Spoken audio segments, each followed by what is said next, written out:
niati piye to? Ha ketoke nek omong halus ngono kae. Ning Ora ya, Jane ming mak celkit ngono. Lah iya mak celkit, aku seneng mak celkit kok. Heeh. Lah piye? Celkit. Lah Yang penting piye jajal po? Nggih Pak Dalang. nggih, Mbah Sinden. Enggak. Kak ketoke hari ini semangat sekali. Semangat wong ana kowe kok. Oh, Semangat iya. Mas Reza. Matur nuwun Mbak Mega.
Matur sembah nuwun Mbak Sinden nggih. Alhamdulillahirabbil alamin no. Welcome back to Kepian Dalang Muda. Alhamdulillahirabbil alamin. Ora mak mengko sikik iki ndingaren kok limbukan. Karang Petruke agi dadi ratu kok ya. Oh mekaten. Ya mekaten. Isih kegawa basa aku. Ayo wis ora apa-apa. Ngucapke matur nuwun siki mah ya. Wis kowe santia bae. No, yo.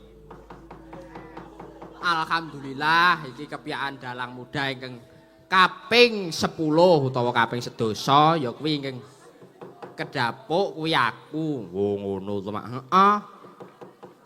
Kepian Dalang Muda wis andang 10 andang ning wulan Februari ya Nduk. Oh ya mak cepet banget. Biyen kae pertama kali kae Mas Gading. Terus sapa-sapa aku wis lali pokoke saiki tekan nomor 10 aku. Wingi kancaku saka Sleman Arka, Mas Arka, njuk saiki aku. Iya ya mak alhamdulillah. Alhamdulillah. Alon-alon yo mak le omong ndak ana sing kelewatan. Iya, iya. Alon-alon bae. Alhamdulillah. Nomor sing sepisan ngucapke matur nuwun dumateng panjenengane Ibu Agnes sak keluarga ingkang nyengkuyung wonten ing Kepian Dalang Muda mriku. Matur sembah nuwun. Iya ya mak. Heeh. Nomor lorone Budi Karni utawa Chef Karni. Sing wis masak-masak kanggo awake dhewe ya iya ya mak. Heeh. Pak Sardi lan sedaya para kru warga laras menika nggih matur sembah nuwun mboten saged kula napa kula anu setunggal iya Mak Pak Bima, Pak Bayu, Om Heru matur sembah nuwun ing dados pamemunging kepiyaan dalang muda wonten ing dalem tunggul pawenang dalenipun Ki Sena Nugroho. Iya ya Mak. Iya ya Nok. Wis sadurunge ngapa-ngapa awake dhewe atur donga. Unggul donga kanggo almarhum Ki Sena Nugroho supaya husnul khotimah. Tak derekke Nok. Ila hadratin Nabi Mustafa Muhammad sallallahu alaihi wasallam khususan ila ruhi Kiai almarhum Kiai Sena Nugroho Al-Fatihah.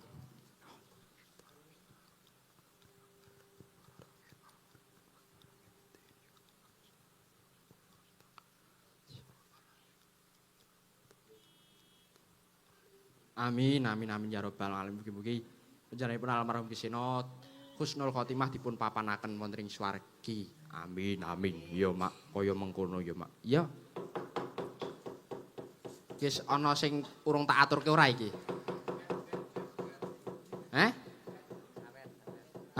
Iki sadurunge geguyon sithik. Iki wis ana saweran, Nduk. Oh, to Mak. Heeh. Saweran iki lho tak duduke. Lho. Ye. Sik tak buka WA sithik iki. Nek diitung ana pira iki ya, Nduk? Lah pira, Mak? 1 2 3 4 5 6 7 8 9 10. 10 tenan ora? Heeh. 0 4 mau 5 kok. Gawe-gawe ora. Sik 5 50-an iki. Kok ndak ndarani tak dudut 1 lho iki nang kene wae ya. Wis. Iki ana kata-katane iki. Kata-kata hari ini. Semangat anak-anak muda, good luck. Matur sembah nuwun. Menika matur nuwun katur Bu Endang. Donatur rutin kepiyaan sampun transfer 300.000 Bu Endang ingkang transfer 300.000. Lajeng Bu Devi menika napa niku napinipun? Baket no buket, buket ngono pokoke. Dengan total uang 500.000 saya butuh ya iki ya. Saya butuh aku ra njiko. Nyoh ning kene wis aman. Mugi-mugi pikantuk lintu ingkang linuwih saking Gusti Allah Subhanahu wa taala, pinarengan berkah rezeki, kesehatan ugi keselamatan. Amin amin ya rabbal alamin. Ngono yo Mak. Iya ya Nak. Iya Mak. Alhamdulillah karo cerita-cerita sithik Nak. Karo leren sedilo, karo ngemposake napas. Gendandapan alon-alon. Karo cerita-cerita. Wah, nek arep diceritake akeh banget, no. Ya diceritake diringkeske. Alhamdulillah aku ki seneng banget. Ing atase aku ki mung cah sekolah, ya mau sing awal-awale tak ceritake sithik ya no. Aku karo tak cerita titik. Iya ora apa-apa, akeh ya ora apa-apa. Aku kuwi maune iki ya ora duwe karep mlebu SMKI janjane no. Lho Mak, lha kowe iki saiki kelas piro? Aku kuwi kelas 3 saiki, kelas 3 SMKI jurusan pedalangan. Ora ngono Mak. Ya. Aku mbiyen ki saka SMP kuwi mung otodidak. Seneng wayang. Ngono, heeh. Seneng wayang terus dilalah kok karo masyarakat karo wong nggon aku ki didukung supaya mlebu nang SMKI jurusan pedalangan. Oh ngono, heeh. Banjur aku ya memutuskan untuk sekolah di SMKI. Mula janjane aku mlebu SMKI ki ra karep. Wong bapakku ya ora kon aku mlebu SMKI kok mbiyen ki. Kae bapakku saiki ya rawuh karo ibuku. Wah sak batih teko kabeh kae, Nduk. Oh to Mak. Heeh. Matur sembah nuwun. Wis kanca-kanca terutamane kanca-kanca pedalangan ki wis mesti ngerti kabeh. Kae bapak, mamaku, Pak Diku, mbahku, Mbak Yuku loro-lorone sak anak-anake ya sekarang ya adine mayang ra tau mayang ya delok disemangati. Iya kaya mengkono apik ya mak apik ngono kuwi. Apik dadi nek anake mayang ki sak batih do ndelok kabeh wah ketok le rukun kae. Iya ya mak heeh. Kae ning gone Mbak Yu wis bali kayane. Ah. Ora apa-apa matur sembah nuwun bali. Dadi aku ki mlebu SMKI saiki kelas 3. Iya ya mak. Oh aku alhamdulillah aku seneng banget iso dolanan wayang ini ki alhamdulillah banget. Aku ki nek diarani mayang urung pantes kaya ngene. Isih sinau ana ning SMKI Ngayogyakarta dadi di nyun ngapura nek kathah lepat kula anggen kula nyugata wonten ing dalu punika ora apa-apa mak wis do dimaklumi. Kowe kuwi dalang sing isih sinau. Heeh ora apa-apa ya kaya ngene cangekanku kaya ngene iki isih berproses no. Iya mak ora apa-apa. Senengku bungah kang tanpa upama nduk iso nyekel karo ringgite kagungane almarhum Kisina Nugroho. Piye to aku mbiyen SMP iki jaman urung mlebu SMKI iki aku ki nek ndelok wayang nek ana Pak Sena wah mangkat karo mbahku ya Mbah Satejo kae. Mesti mbok nek ndi wayang sepisan Pak Sena mangkat ndelok jadwal ngono ki mangkat ndelok. Mbiyen ndelok ngono kuwi tenguk karo nggon wiyaga wis wani aku nduk. Oh to wani aku mbiyen nek ndelok wayang jajar sing nyaron Pak Sulis kae. Mesti engko angger aku ndelok wayang ni mak liut ngantuk ngono ki dinehi makman nyole. Di maem mek ra ngantuk. Oh nggih Pak matur nuwun. Mbiyen ngono kuwi. Terus sanguku mbiyen kur seprit nek ndelok wayang. Dadi angger ngantuk tak ombeni seprit ndelok Pak Sena. Mbiyen angger nek limbukan tak tinggal turu nduk. Oh to mak. Tak tinggal turu mbiyen nek ndelok Pak Sena. Mergane ya nek mbiyen ki isih urung seneng, urung dong karo guyon-guyon ki urung tek dong. Turu ning mburi kelir ngono iki turu karo ngenteni engko nek wis angger suluk ngono kae tangi maju meneh penonton ki biasane nek wis rampung limbukan ki do bubar. Oh ya mak heeh. Terus zaman apa zaman pok ana corona kae terus mandeg terus wayangan Celimen ana dalem Tunggul Pawenang kene kuwi aku ndelok live streaming mesti nang omahku mesti HP ki tak dem nggo ngenteni wayangane almarhum Pak Sena. Aku mbiyen nek ndelok ning ngarep omahku nggon warung kae karo Pak Diku. Mencah pedalan mesti do ngerti kuwi pisan. Kae panjenengane ya rawuh Pak Diku, matur sembah nuwun. Yang kuyung karo ponakane. Matur sembah nuwun. Wah nek diceritake akeh banget, Nduk. Yen iya ya mak kowe wis rasah cerita. Ora ono sing gatekke ya. Sing penting ngomong lah wis ngono bae. Sing penting ngomong sakanane cerita-cerita disimak ora karepmu ora karepmu. Ya ora ngono, Mak. Wis kaya ngene iki terus aku saiki kelas 3 nang SMKI jurusan pedalangan alhamdulillah. Muga-muga lek cerita ki wis katuran apa wis tak aturke kabeh ya Nduk. Iya, Mak. Saiki tak tekon. Apa jenenge? Asal usul sejarah kepiaan dalang muda iki kepiye to? Ah, iki. Sejarah kepiaan dalang muda iki awal mulane ya Nduk, awal mulane. Biyen kuwi jaman kelas 2 ya. Kelas 2 nalika semono tahun wingi ya wis urung ana setahun ding. Apa jenenge? Kepiaan dalang muda iki awal mulane cah-cah pedalangan utawa kancaku sak angkatan kelas 3 iki kuwi biyen angger duwe materi mesti nek materi praktek kuwi apa jenenge kekurangan anggo le nyinau ngono ya cah. Kekurangan anggo le nyinau terus gawe inisiatif nek latihan ben Selasa Kemis ana daleme Kisina utawa daleme Mas Gading. Ngono Nduk. Oh ngono dadi mbiyen ki awal mulane iki latihan materi sekolahan cek diparingi Pak Guru, latihan ning kene. Heeh. Njeluk nyelat suwe duwe pemikiran ayo dong gawe grup akhirnya dadi grup Pawenang iki Nduk. Oh, ora ngono Pak. Heeh. Grup Pawenang.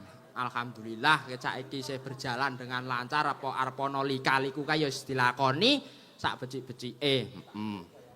Dadi anggere ana pegelaran ngene iki saiki ana evaluasi. Dadi bengi iki kira-kira pegelarane kurang apa, kurang kepiye wis dievaluasi. Heeh. Bener pancen kudu kaya mengkono. Heeh.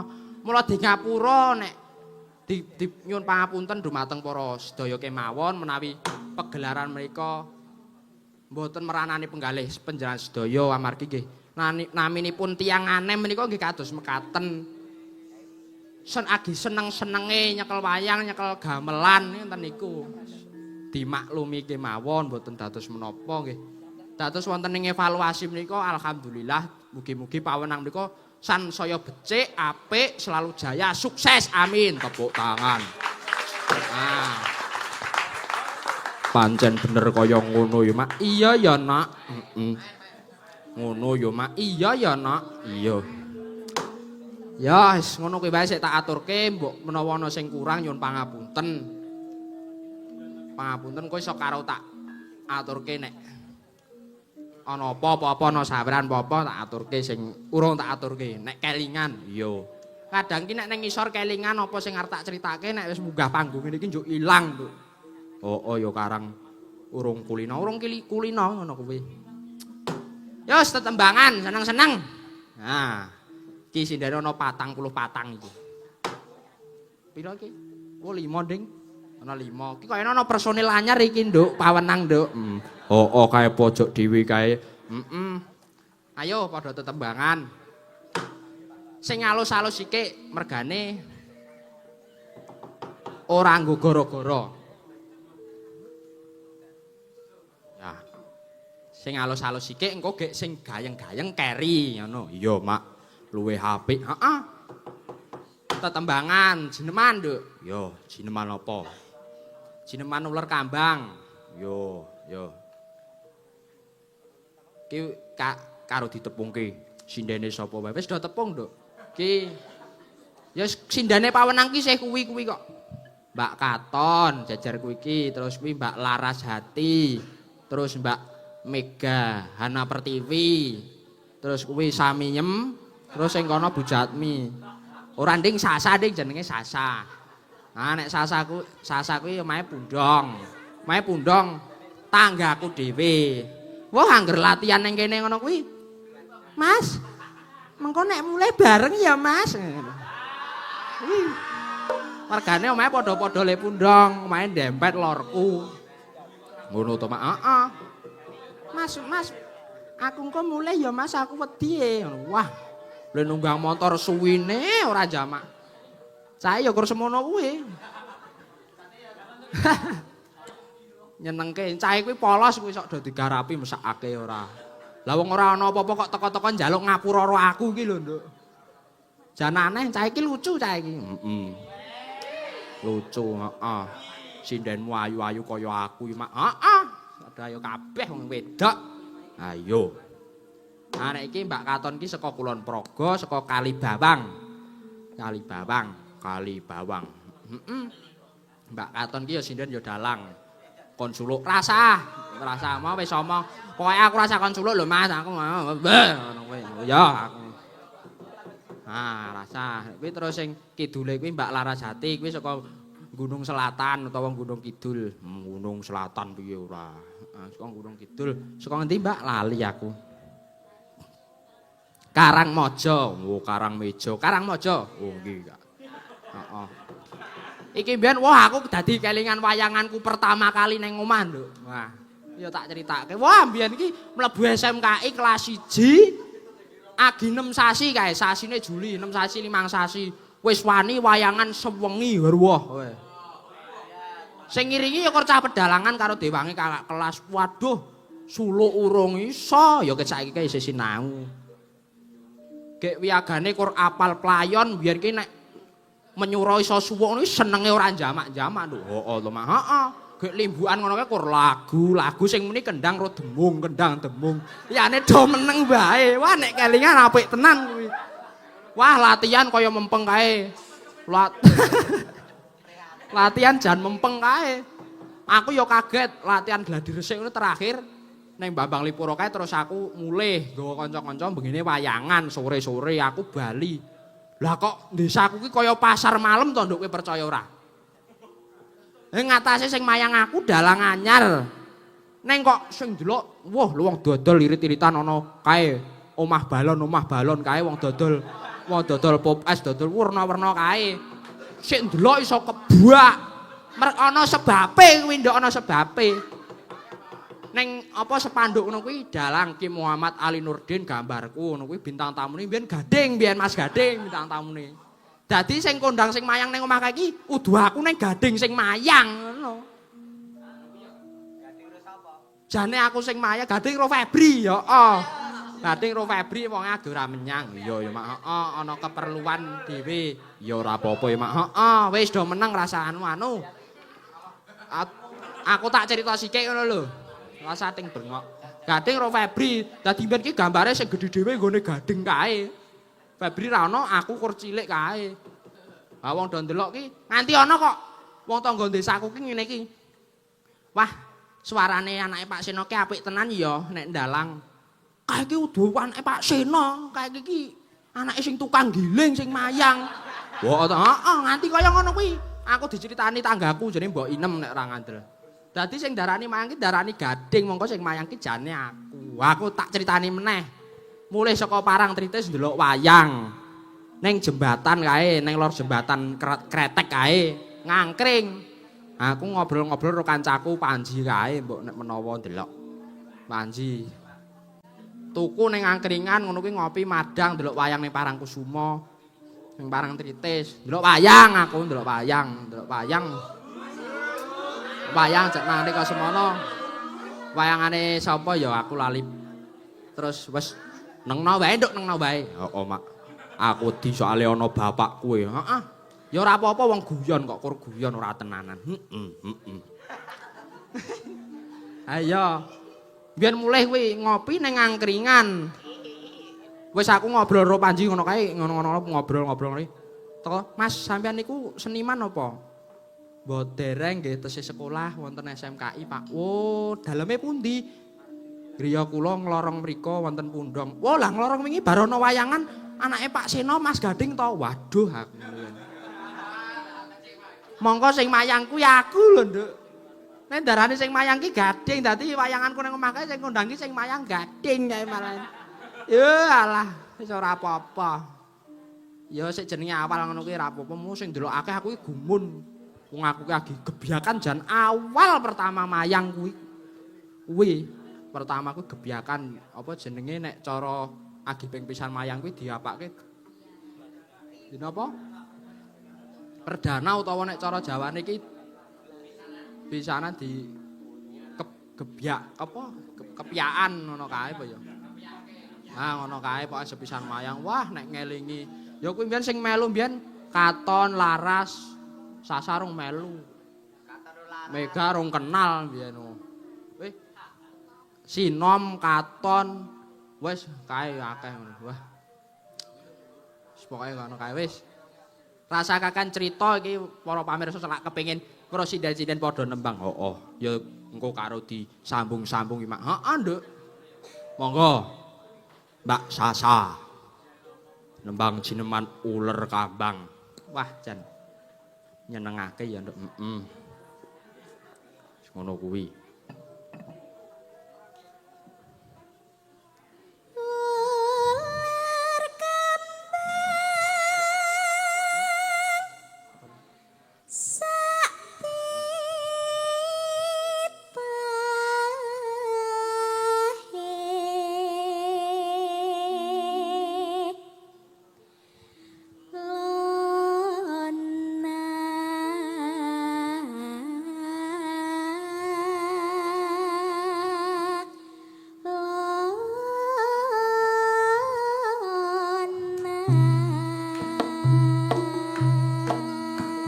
Wah, jan nyampleng timen.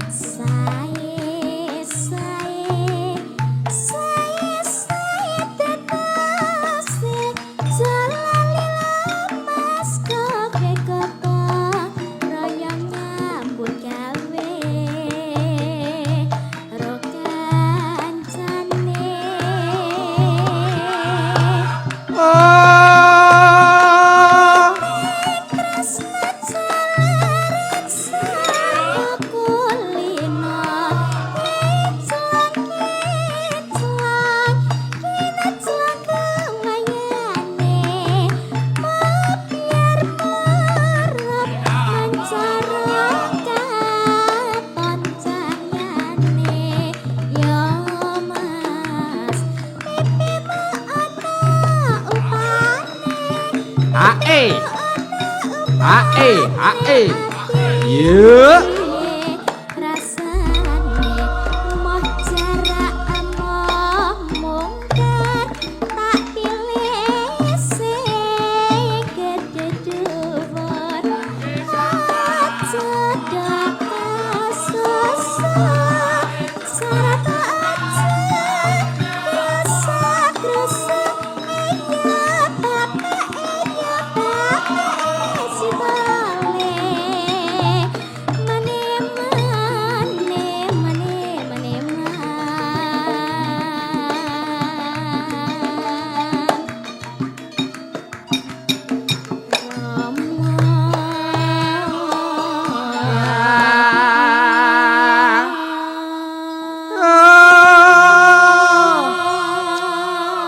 Wah, ya iki jenenge apa generasi sinden saka Pundong Mbak Sasa suarane ya apik iki ya wis melu dalang-dalang nduk iki. Sak kelas karo aku, sing kelas 3 nang jurusane karawitan. Nah, iki wis melu dalang sapa-sapa kuwi pisan. Melu aku sepisan ning Jetis, gawe ya melu aku wayangan ning omahku. Ning omahku wayangan apa ning Jetis nggone Mbah Nono acara mantu kae. Wis, monggo Mbak Sasa. Menten, Mbak.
Matur sembah nuwun Mbak Sasa Jiri Manulan Kameng. Nggih. Pripun Mbak Sasa kabare? Alhamdulillah sehat. Alhamdulillah. Mas Reza pripun? Alhamdulillah pangestunipun Mbak Sasa. Alhamdulillah. Nggih, sami sehat nggih. Lak daleme tesih ten Pundong to? Lah nggih to, Mas. Wah nggih. Nggih to, Mbak? Nggih. Nggih. Engko mulih bareng aku ora engko. Hah? Bareng? Nggih. Bayar. Ya engko nek mulih bareng aku, nek nggo motor dhewe to, apa diterke mau? Motor piyambak. Oh iya. Wis ayu to, Nduk. Mandiri prihatin, sik jenenge wong sinau. Sinau. Nggo helm to saka Pundong ki? Nggo helm ora? Weluh. Menyang ki ora nggo helm kowe. Ora nggo helm. Tenan ora kowe? Ya engko tak silih helmku gentenan engko. Ora apa-apa engko. Engko nek tekan pajanganku kowe sing ngenggo ngono kuwi. Dadi gentenan engko. Dadi kowe kademen aku ya katisen. Lah wong loro iki katisen bareng mulih-mulih njuk masuk angin. Ora ngono kuwi. Kowe kuwi kok malah aing-aing. Ayo. Aja ngono lho, Mas. Lah ngene wae po, Nduk. Kok aja ngono ki kepiye? Ya sesuk meneh ki nek ndi-ndi wong tekan sedaya saka Pundong kok ora helman ki. Wah. Helm ki nggo keamanan. Nggih. Lho, ya. Ngangge. Nah, nganggo helm ki dienggo arep kepenting Tumbaske. tumbas. Waduh. Tak nehi wae apa tak silihi marah apa-apa. Ora, Mas. Helmku akeh kok helmku ki. Oto mah. Sing siji tak nggo. Ah iya. Lah ya sesuk nggo helm arep apa? Ya sik penting ki men ora katisen nek mulih ki. Lah engko nek mulih jam 1 ngono kuwi waduh. Dienggo. Sik penting nggo helm ki penting wis rasa ngurus apa nek tetep dienggo. Nggih, siap. Nah, nggih siap. Matur nuwun ya Mas. Matur nuwun ya Mas. Nggih. Jan nyenengke nduk. Iya ya Mak. Heeh. Wis kek. Tetembangan apa meneh nduk? Heeh. Wah aku nek ngene iki jan kelingan nek mayang ning omah ngono kae ya Mak. Urung iso omong ya arep saiki kae ya isih apa sih sinau ning biyen ki angger rampung nembang ngono ki. Wis apa meneh, Nduk? Nembang apa meneh, Nduk? Ngono kae. Dadi kur wayangane kur nembang. Heeh ya Mak. Heeh. Karang ya mbiyen ki apa ya sinau mbiyen ki dikon mayang ro Pak Kesrah. Pak Kesrah nggonku ki jenenge Pak Parjo. Wah, mbiyen aku seneng mayangke disengkuyung jan. Kowe iki gek mayang seneng wayang kok dikon mayang ra gelem. Kepiye kuwi wayange akeh ning omah. Wayang split ning aku ren saka Wukir Sari mbiyen karepe kon mayang. Ah kepiye wong jeneng wong otodidak wong urung iso mayang kok kon mayang. Terus akhirnya nggih mengke riyen Pak kula tesih sinau, kula menika dereng sekolah pedalangan lah terus karep dilebokke ning SMKI let 6 sasi terus kon mayang kae. Oh ngono to. Heeh. Wah jan kaya ngono kuwi nek dieling-elingke nduk saka kelas 1. Biyen isih sregep biyen kelas 1. Tekan saiki ya isih sregep. Isih, yo gek nembang yo. Nembang melih. Sregep. Yo. Napa menika ajeng napa? Sregep. Sing apa arep sing halus apa sing rada atos? Tegese iki sing rada gayeng ngono lho. Sesuai kalih kula mawon Mas. Oh nggih. Halus. Wah nggih percaya aku ki nek Mbak Mega iki wonge halus. Nggih. Alus tur nglarani ati. Nah kuwi. Larani ati piye to? Ha ketoke nek omong halus ngono kae. Ning Ora ya, Jane ming mak celkit ngono. Nah iya mak celkit. Aku seneng mak celkit kok. Heeh. Lah piye? Celkit. Yang Lah penting piye jajal po? Mas tek dijiwit lho. ya jiwiten nya. Nek engko gege mak celekot ngono kleru nggon jiwit. Yo gek nembang yo. Wah, wis apa? Yo gek nembang. Geguyon ra apa-apa. Nggih Pak Dalang. Nggih, Mbah Sinden. Nggih. Aku ki ya nyelok aku ki ya Mas ngono ya aja Pak. Wong aku ki isih enom. Ya Mak. Aja kok Mas Dalang. Wah. Kok le anu banget. Urung pantes aku ki nek diceluk. Walah. Kak ketake hari ini semangat sekali. Semangat wong ana kowe kok. Oh. Semangat lah wong karang ra tau mayang terus sepisan mayang ngene iki rak ya seneng banget to Mbak Mega. Kaya sampean ki nek nyindan ngene iki ya seneng to. Wong sampean ki ya wis kondang luwi aku, Mbak Mega, Hana Prastiwi njajal ning YouTube ngono kae. Wong wingi aku wingi live TikTok ngene iki kok. Aku wingi live TikTok. Engko seneni bapakku engko. Sapa sik nyeneni? Bapak. Jenengku Duhana Pertiwi. Klet lah aku mau muni piye?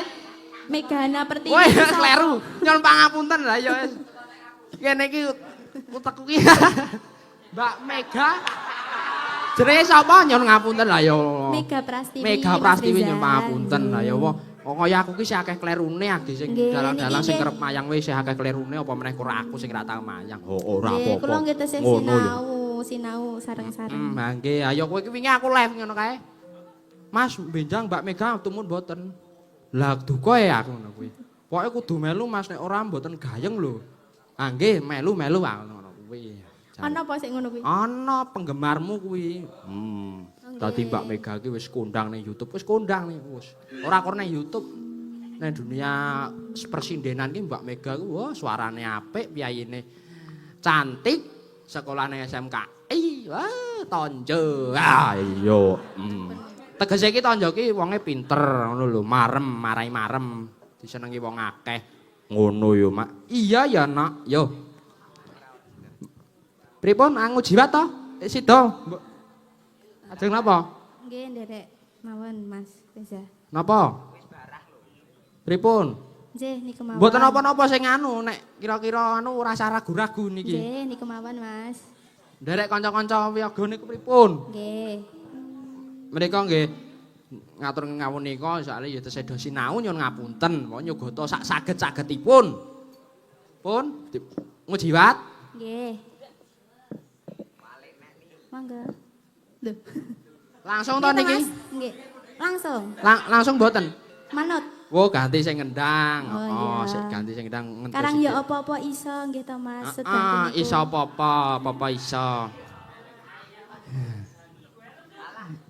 Iso ngapa-ngapa nyenengi kowe wae iso kok kowe. Ayo guyon ngene iki napa-apa ya nduk. Sida ta iki ngujiwat to? Nggih. Ngagem bawa napa Nderek. sing bawa sinten? Kula nderek mawon. Mangga. Nggih, Mas Abi majeng bawa ngujiwat. Monggo. Ngono kuwi ya kena. Yo.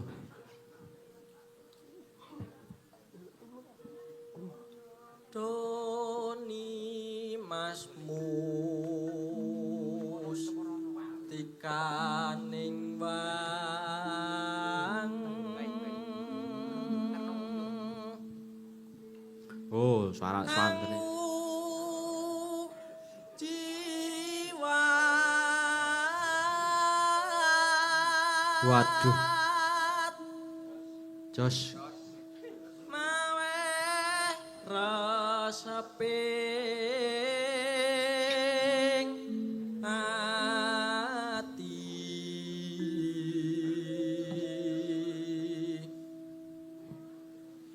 tetulunga raka ning Antene apik soalnya ya putra dalang, wayahe dalang Mas Abimanyu ki. Heeh. Wah, ra iso diselani semangat. Sorry mas. Wis, monggo Mas Manyu.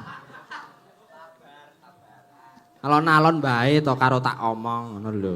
Mas Abimanyu ki pengrebab pinter ini. Kok jurusan karawitan, piyayine ya bagus. Mboten mas kula bodho mawon mas. Wo, ya ngono ya kena karepmu. Ya ora to jenenge sinau kuwi mesti pinter to.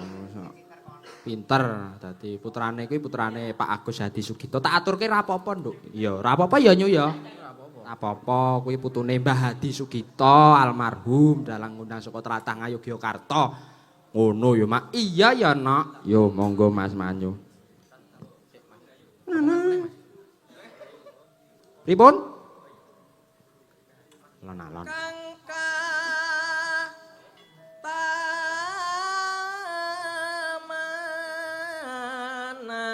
Tamanas moro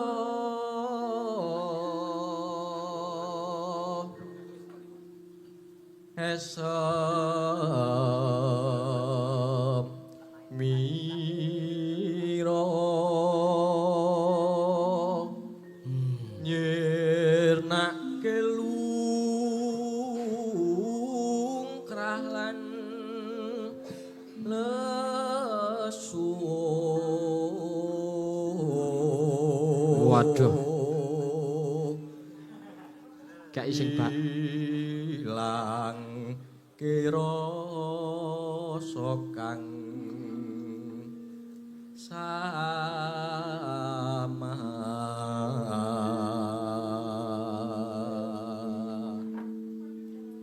tresnaku sundul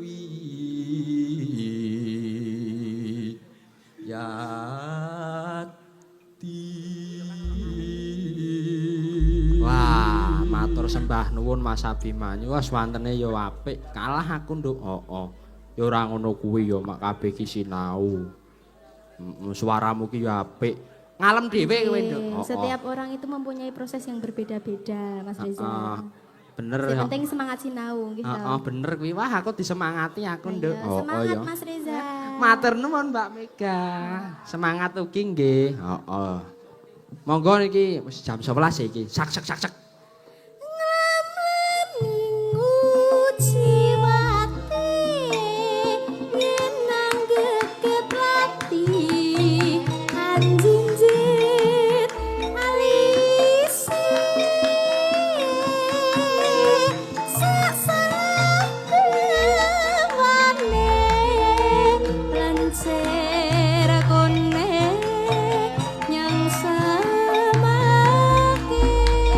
Wah, kepenak ya nduk ya. Oh, mak, penak tenan.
Monggo. Cak-cak.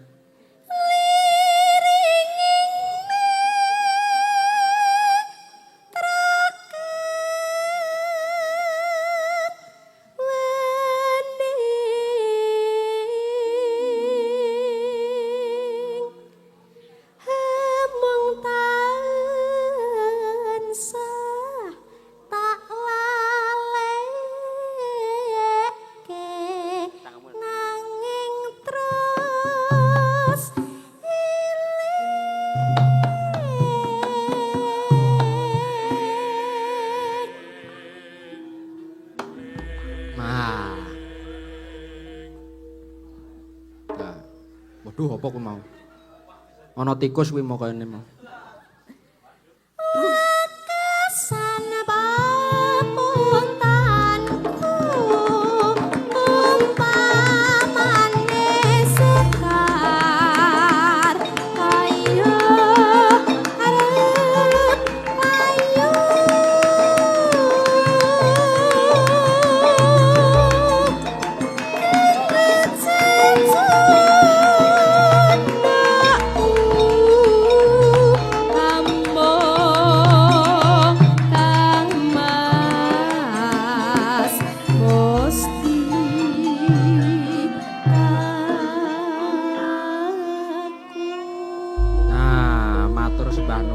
Mbak Mega. Wah, nggih, matur sembah nuwun. Saksek ya nduk ya, jam 11 iki engko ndak geblandang wektune. Heeh, arep apa meneh iki. Ngagemik dipun cepeng. Asmanipun sinten? Bu? Bu Nami kula nggih, asmanipun panjenengan? Jatmi. Bu Sujatmi nggih. Nggih. Nggih, saking pundi dalemipun? Saking Telatah Pandak. Saking Pandak. Oh, Pandak. Heeh. Kuwi tau tak video tak upload ning TikTok FYP kuwi. FYP caping gununge. Ha. Rasa nggo bawa langsung bae. Nah. Nek kepareng jumeneng, Bu. Jumeneng pripun? Kula nderekke mawon. Kula menika mboten pantun. Niki pun tuwa wis ora kuat ngadeg. Tuwa kae nek kaya Bu Jatmi iki wis isih merantasi. Wong wah piye to? Bu Jatmi arep pun sepuh kan nek isih pinter, isih cerdas kuwi. Wah lah kuwi angger aku latihan ning Bambang Lipuro pamane kekurangan penabuh. Sing ngenong ra ono kuwi ngenong karo nyinden kuwi.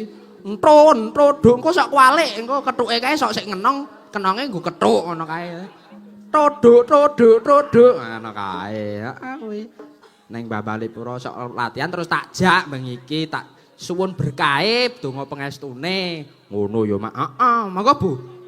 Ajeng lenggah mawon nggih mboten napa-napa. Nggih, sendika dawuh. Nggih. Nggih, pun tuwa karo lungguh wae. Wah nggih, pun tuwa niku karo lungguh wae nek Pun ngadeg. mboten kuat ngadeg. Wah nggih, sik tesih kuat ngadeg niku sak kula ngeten niku sok isih ngadeg sak wanci-wanci niku wah wis.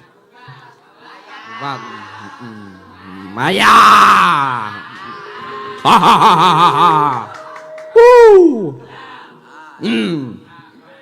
Ndagel dhewe digeguyu dhewe. Heeh, ora apa-apa. Menapa ya kena. Iya ya, Mak. Heeh ya, Nak. Ayo Bu Jatmi, monggo kula nyuwun berkah. Caping gunung khas Cengkok Bu Jatmi. Nah. Langsung mawon mergi ini wektune ndak mboten kecandak kaya niku. Nggih manut mawon monggo. Saking langgame nggih terus ndangdut nggih. Nggih. Nggih. Nah nek sepuh ki pokoke nek ana apa-apa ki nggih. Bengi ki latihan nggih. Menjang latihan nggih. Ngono kuwi ora sepuh kuwi. Pokoke merantasi apa-apa nggih. Nggih to, Bu? Inggih. Iki ki ya kudu do ngerti lho, iki ki ya. Panjenengan menika guru napa Bu riyen? Mboten. Lho lan napa? Riyen menika Kula napa-napa tak ayahi. oh, nggih napa-napa diayahi. Ya nyinden ngarit mboten? Wih niku kula le iso ngarit niku sing penting le ngarit e. Oh, nggih. Kagungan anu to? Sapi napa? Biyen sapi. Oh, riyen sapi sakniki dados napa pedet? Sapine didol terus ngitumbas motor LG nek biyen. Oh, wah aku wis ora ngerti kuwi nduk. Oh ya, heeh. Kuwi mbiyen ki pengetoprak. Nggih to, Bu? Niki mengko sejarah nyuren. Nggih pun nembang mawon. Dijak rembukan kok leang nggih. Mboten Bu, mboten napa-napa. Nyun pangapunten. Kula napa-napa seneng awale kula sakjane seneng karawitan. Oh, riyen ten SMKI. Mboten ora Oh. keturutan kula. Waduh, lha gek pripun? Biyen tesih konri dereng SMKI. Oh, kok nggih. Nggih tesih Anu, konri. kepala sekolahane Pak sinten nih kok? Dereng sida mlebu ora diparengke kali bapak kula. Oh, ayo wis. Ya nggih pun. Nggih. Terus otodidak. Nggih. Otodidak. Heeh, otodidak nggih. Nggih, ya kok ndak ra sida-sida. Nggih, pun nggih monggo pun. Sesuk. Ora omong bae. Iya kowe kuwi Sesuk. ndumeh mayang niku njak romong wae. Heeh, lah ya sekarang ra tau mayang nek dinehi panggung ngene iki karepe kurang ricis wae. Ngono kae jan kaya kabeh iki sing akeh sing arep critakne. Pun nggih monggo.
Bu, sing seru.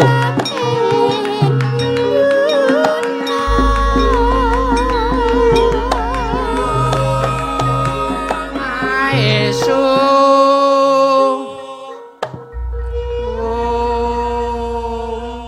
Niki wis maksimal. Nek nyuwun seru nika nyuwun sone. Oh nggih, dipun seroke Mas. Kelep kali gamelan. Ket sore wau kelep kali gamelan ngen vokal. Wah nggih, mboten napa-napa wong sepuh kok ya mboten napa-napa tapi Mboten vokale adik-adik barang niki ya kurang nggih. kurang masuk. dadi kelep kali gamelane. Nggih mengke mike digedhekke. Nah. Men seru. Nggih ta? Sekar bisa.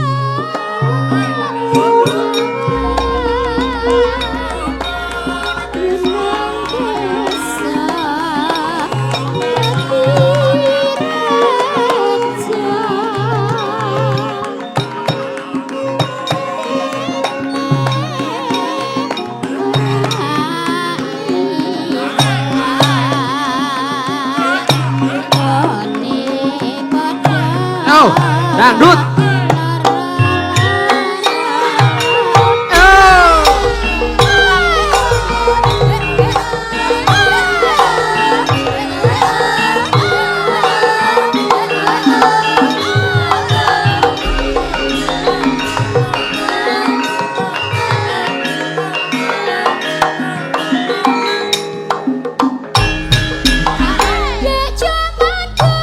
Asik. Balungane lire. Nah. Ah.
Wah, tepuk tangan.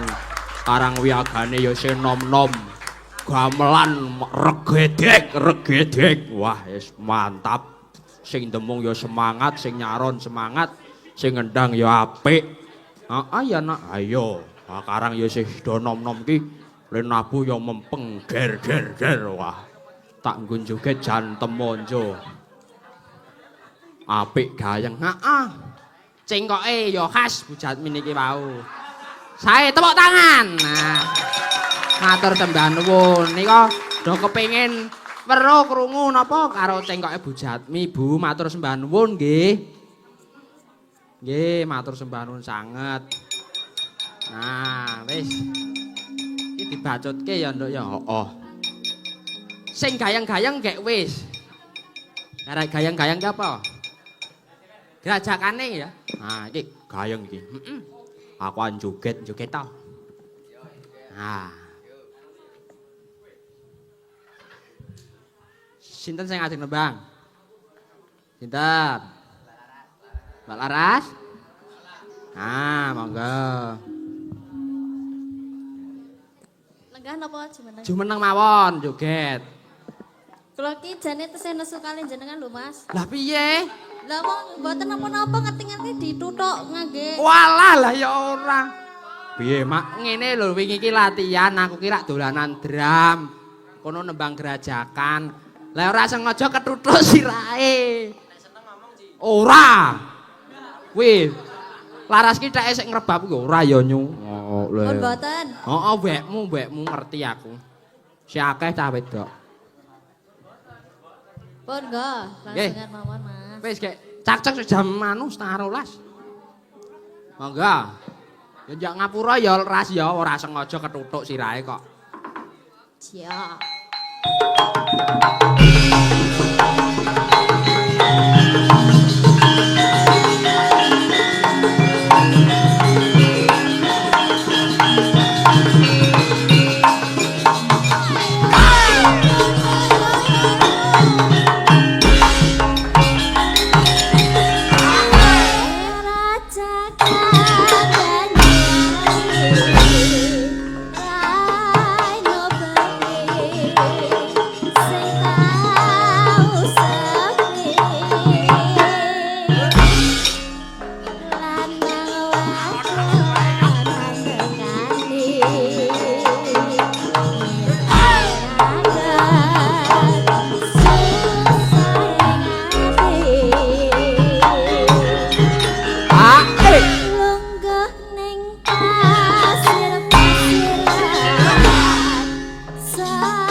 Sing tau sepi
nuwun Mas Reza.